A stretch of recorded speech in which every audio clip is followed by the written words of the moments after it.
তোমাদের জন্য ফরজ করা হলো। তবে জেনে রেখো আগেও রোজা ছিল পূর্ববর্তী সম্প্রদায়ের উপরে, আর এই রোজাগুলো এজন্য দেয়া হলো যাতে রোজা অবলম্বনের মাধ্যমে তোমরা পরহেজগারি অবলম্বন করতে পারো। শরীয়তের পরিভাষায় তাকওয়া বলা হয় মাইয়াত্তাকি আনিশ শিরকি ওয়াল মাআসি, শিরিক এবং সীমা লঙ্ঘন থেকে বেঁচে থাকার নাম হচ্ছে তাকওয়া।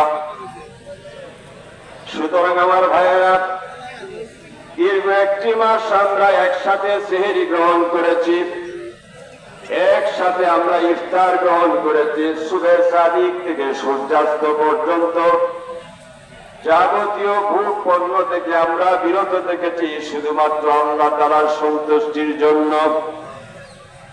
আমাদের বাকি জীবন যাতে তাকওয়ার উপর কায়েম দায়েম থাকে, আমরা যাতে হাসিমুখে ঈমানের সাথে আল্লাহর দরবারে ফিরে যেতে পারি, সেজন্য আল্লাহ পাক আমাদের জন্য রোজার ব্যবস্থা করে দিয়েছেন। নবীজি বলেছেন আমাদের আদি পিতা আদম আলাইহিস সালাম প্রতি মাসে 3টি করে রোজা রাখতেন।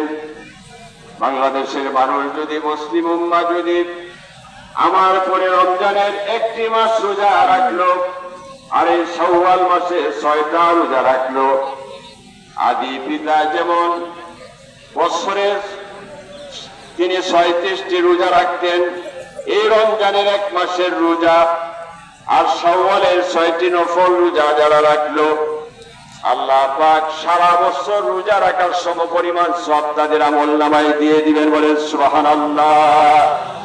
লা ইলাহা ইল্লাল্লাহ, লা ইলাহা ইল্লাল্লাহ, লা ইলাহা ইল্লাল্লাহ, লা ইলাহা।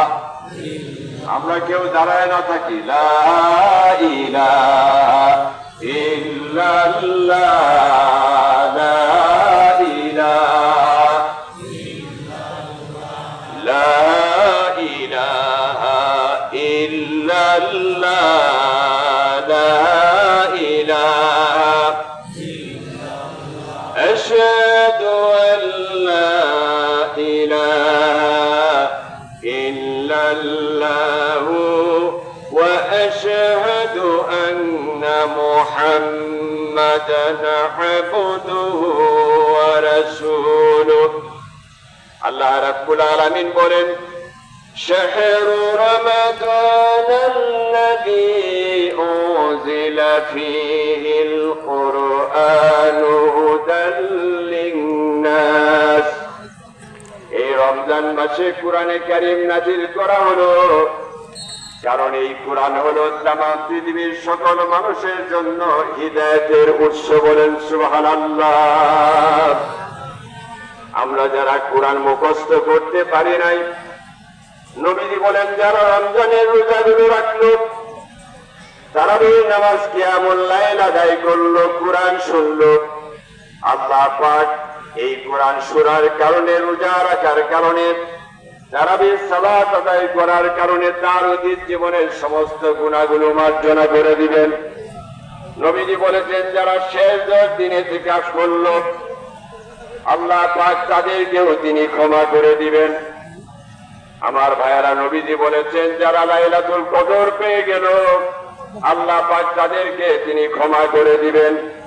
আমার সাথে পড়েন, লা ইলাহা ইল্লাল্লাহু হালিমুল কারীম, সুবহানাল্লাহি রব্বুস সামাওয়াতি ওয়া রব্বুল আরশিল আযীম।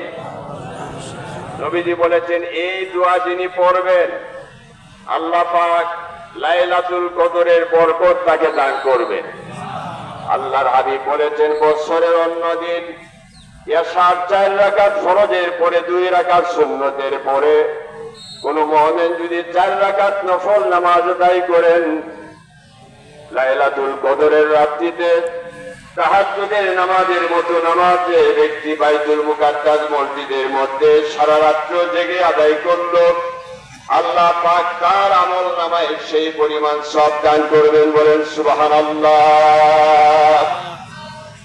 আমার ভাইয়েরা, সেজন্য আপনাদের কাছে আমার দাবি হলো, এই কোরআন নাযিল করা হয়েছে রমজান মাসে, এর কোরআনের চর্চা সারা বছর করতে হবে। আল্লাহ পাক বলেন, قد جاءكم من الله نور وكتاب مبين। তোমাদের কাছে নূর হিসাবে নবীজিকে প্রেরণ করা হলো, আর তোমাদেরকে দেয়া হলো সুস্পষ্ট একখানা কিতাব। আল্লাহ পাক বলেন, কিতাবুন আনজালনাহু ইলাইকা লিতুখরিজান নাসা মিনাজ যুলুমাতি ইলান নূর। নবী, আপনাকে এই কিতাবখানা দেয়া হলো কুফরির অন্ধকার থেকে মানুষকে ঈমানের বাগানের মধ্যে আপনি এই কিতাবের সাহায্যে নিয়ে আসবেন।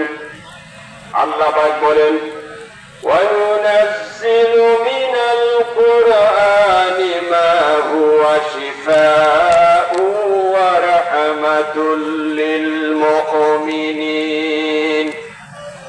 এই কোরআনে কারীম দেয়া হলো, কোরআনের সাহায্যে তোমরা নিজেদের কালবের, শরীরের, সমাজের, রাষ্ট্রের চিকিৎসা তোমরা করবে।